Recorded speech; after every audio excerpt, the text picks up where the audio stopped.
Greetings, comrades, and welcome to the Eastern Border. This was a highly interesting day. We had a conversation with the rescue operations in Mikolayiv here, a press lady. I'm gonna write about that too. Again, everything here needs to be super confirmed and triple confirmed, and let's not get into any trouble here. And turns out that, in general, every other person who is here with the rescuers and, well, most military people as well, they are not allowed to speak with press at all. And also, me and Anthony here, we managed to get an interview with the governor, Mr. Kim, from this region. Apparently, he's super famous in Ukraine and elsewhere. He had been a media personality like Arestovich had been. And yeah, I had forgotten him. At least he's not very well known in Latvia.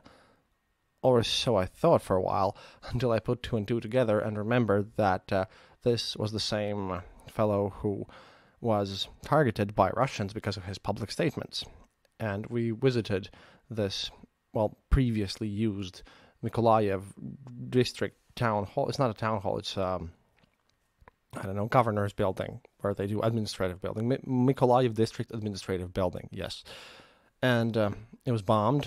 Posted pictures on Twitter. It was struck by a fighter bomber plane, and what really stunned me was that how the local mayor's office's press secretary just casually stated that apparently the explosion had burnt up everything on the inside, all the oxygen, so the windows hadn't exploded on the outwards, they were just smashing in the inside, which left a mark. Also, well, we figured out that, well, local rescuers are very thankful, but they're going to have some issues with some specialized equipment, and they're already thinking about mines. More on details on that upcoming. Also, in the upcoming news, our fixer here basically stated that we might have a chance, and it looks like a good chance, but again, the timelines are very murky here, because again, everything changes, we are forced to wait, and stuff doesn't happen as planned, which is, well, kind of planned here because it's the front lines, basically, with Dagestanis, with some Dagestani leader of their protests, which have been happening and are very, very violent today, since turns out that, and this comes from conflict intelligence team, that the local governors there, before the National Guard was sent in, apparently managed to tell the crowd when there was only riot police around in Dagestan, very blatantly and openly that, we're going to pick up everyone. It doesn't matter that the military operation, this whole mobilization thing, that's limited, that it doesn't matter. We're going to pick up everyone. And when people started to protest, they're openly stated that, yes, we're going to take everyone and we're going to send them to the front in a very blatant, callous way. And seeing that Dagestan itself, it's a region right next to Chechnya, and again, they're disproportionately affected. Like I said at the beginning of the war, they're one of the poor regions, and according to my sources, apparently they had been very much neglected during the COVID era, all the money going to Kadyrov's Chechnya, so there was a lot of dying in the mountain villages, since it is the Caucasus Mountains. And also previously they've been held under an iron fist, as Dagestan is one of those regions which is, at least on paper, always was 99.9% elections. Everywhere else in Russia they try to do some 86% or something of that sort, bit more legitimate. Dagestan was always 99% attendance, 99% voting for Putin. And we had very little information coming from out of there, because very secretive region, the societies are still rural, there's not that large cities there, there's many tinier villages, so the protest itself, which is somewhat decentralized, is organized through Telegram, through the means of basically they just gather around and they just tell people that you should go gather around, but they don't post their centralized locations where those people could gather. It's a weird system, since again, tribal society in a way is still very strong there. They have those tapes, just like in Ingushetia. So we're going to have to meet someone that's considered a leader of opinions there. At least that's how he was presented to me. And apparently also someone who is now fighting in Ukraine for them for fighting with Dagestanis who have fled Putin's government here in Ukraine, but they obviously have all the contacts from people inside there, and possibly also someone who has suffered from the police there in those protests. But I can't promise you that, since that all is very, very murky. So far, we've also heard news that a lot of Dagestani channels on Twitter have been taken down, since, well, they are spreading the news about what's happening there. Also, that Ramzan Kadyrov apparently has received a personal order to go and quell these protests. So that's another weird issue. At any rate, we sincerely hope that tomorrow I will get this interview. They asked us to spread it around to as many people as we can. If it happens, our fixers are really interested in making that happen as well, because that would be big news for, well, everyone involved. And, well, we'll see. We'll see. It looks kind of okay, but again, the timing is the issue. Meanwhile, in Russia, well, there, a school shooting happened. Today was like full of terrorists and weird things. A school shooting happened in Izhevsk, Udmurtia. And apparently, well, of course, pro-Russian Telegram channels are already blaming it on Western intelligence agencies. Quote, "The shooting in Izhevsk and Ust-Limsk is something we have written about many times. Western intelligence agencies are working through social networks, preparing mentally unstable people for terrorist attacks. Sabotage groups like Basayev of Chechnya are no longer needed." Meanwhile, it's just people going crazy because of the mobilization. And also today, a person shot a conscription officer. Just like shot him, and then in the end, the officer died. Now, the thing is that due to weird Russian laws, this person who shot this officer there, apparently he was very angry about his best friend being conscripted, or mobilized. I think mobilized is better in this case. And so he just, well, killed him. The officer died from the wounds in the hospital. But according to Russian law, he now faces up to 8 years in prison, which he'll probably get. Weirdly enough, if he had shot the same conscription officer outside of the mobilization building, then he would have gotten up to 6 years in prison. Meanwhile, according to the new Russian criminal laws, Putin's kind of new orders about if you are mobilized and then run away from it are up to 10 years in prison. So now there's a bit of a grim comedy running around Twitter about how, well, it is better to just literally shoot your conscription officers rather than face mobilization. Meanwhile, we also have some news from the front, and, well, of course, it's from Igor Girkin, who's going to plop up on another YouTube channel, which has been founded, and I'm dumbfounded by the fact, since Igor Girkin himself has been banned from YouTube for literally terrorism, since MH17 and all that stuff, but he's there.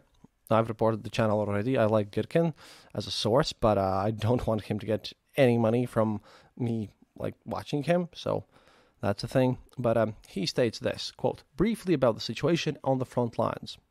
Fierce fighting continues in the Liman area. The enemy," the Ukrainians, again, all the new people, please check out previous posts. Igor Girkin is on the Russian side, and I'm just using him as a source. "The enemy is trying to use his advantage in manpower, since the terrain in the city area is wooded and rugged, with a relatively underdeveloped road network, which on the one hand does not allow the use of large forces of armored vehicles off the roads, and on the other hand contributes to covert concentration and preparation of infantry units for an advance. So far, the Ukrainians have not succeeded in encircling Liman, but they have tactical advantages in its vicinity almost every day. On the Donetsk front, local, in Girkin's opinion completely unintelligible, attacks by the units of the Russian Federation Armed Forces, private military companies, and the Luhansk Donetsk People's Republics continue on the enemy's fortified positions. Successes are purely tactical, not worth the losses incurred. Zaporozhye frontline. The lull and the concentration of troops continues. Most reporters expect that the main offensive of the armed forces of Ukraine will take place in this sector. I am not sure about that at all, by the way. On the Kherson front, where we're gonna go tomorrow. On the Kherson front, over the past 3 days, a significant weakening of enemy activity, a non-intensive exchange of artillery and missile strikes continues. We have experienced this non-intensive exchange of artillery and missile strikes. We had some air alarms this evening even, and during the day as well, when we were traversing and being taken into this exploded and struck administration building. That was really scary.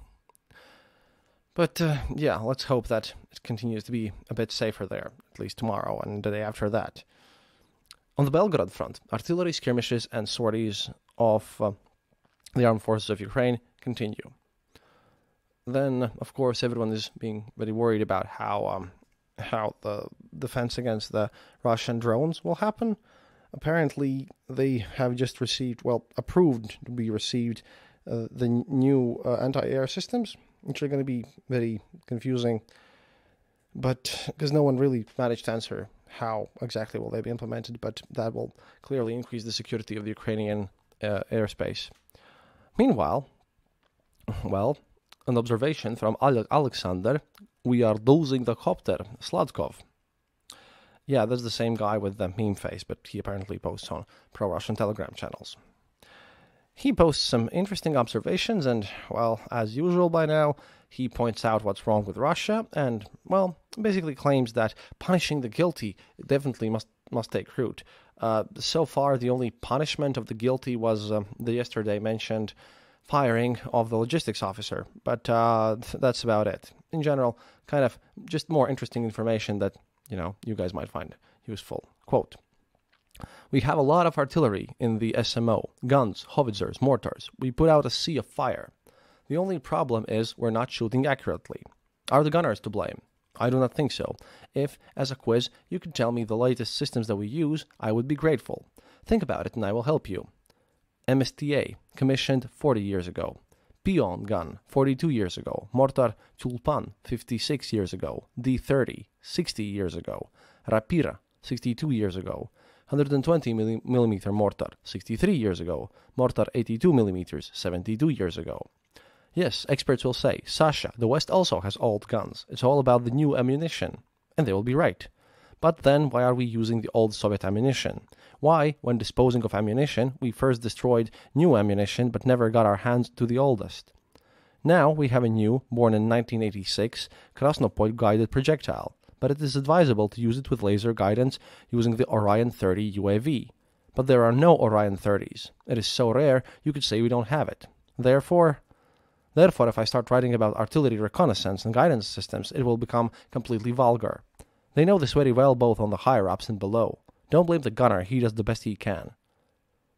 And he posted a video there and states that, quote, you can see how gunners hit enemy strongholds. See how many craters are scattered around in the field? If we had accurate artillery systems, then 100 times fewer shells would be enough. War is costly, and we must thank those due to whom we are forced to load, reload, carry, hide, and store, bring to firing positions, load and shoot 1,000 times more than we should. Who is guilty? Find and punish them. Here he also doesn't mention the fact that Russian military often uses their superiority in shells, which they have for now, which might go away soon since the world reacts to Putin and his actions, of course. But, they like to waste ammunition on civilian targets rather than striking military goals, which is a thing that probably if you would find and, punish the perpetrators, then you'd have to go to the very top, really, which obviously isn't going to happen. Meanwhile, also, on the Georgian border, they allowed pedestrians to cross at one point.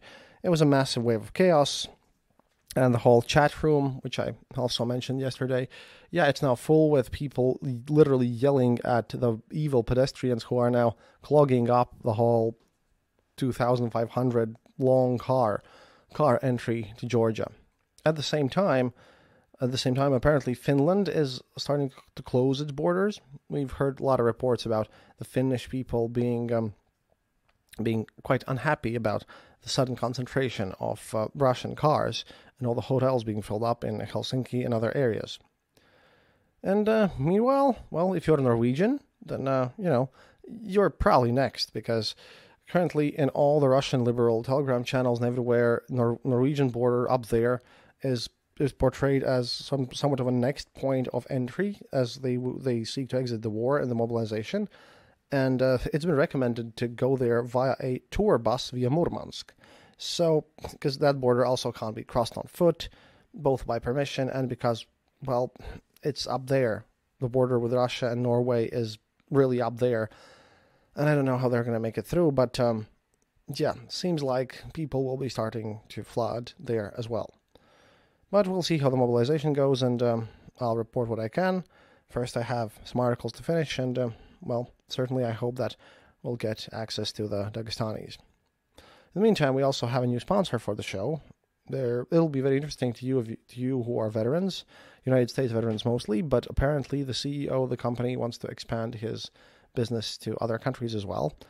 How I met the guy in person. He seems like a nice guy. We haven't done these, well, mid-roll, actually through us, not through ACOST sponsorships for a long while. Well, let's hope that the company's good, because that's a subject matter that I don't know anything about. Apparently, they help veterans get better home loans or something with mortgages.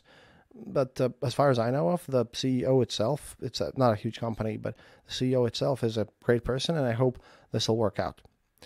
But that's it for now, and до свидания, товарищи. Thank you for all your support. Please consider becoming our patron, or in patreon.com/easternborder, or just clicking the donate button on the easternborder.lv. You can, of course, on both of these sites, listen to our episodes ad-free. Well, except the one that I just mentioned, that's going to be in there since I'm going to put it in instead of ACOST, but still, for the most part. And as usual, happiness is mandatory.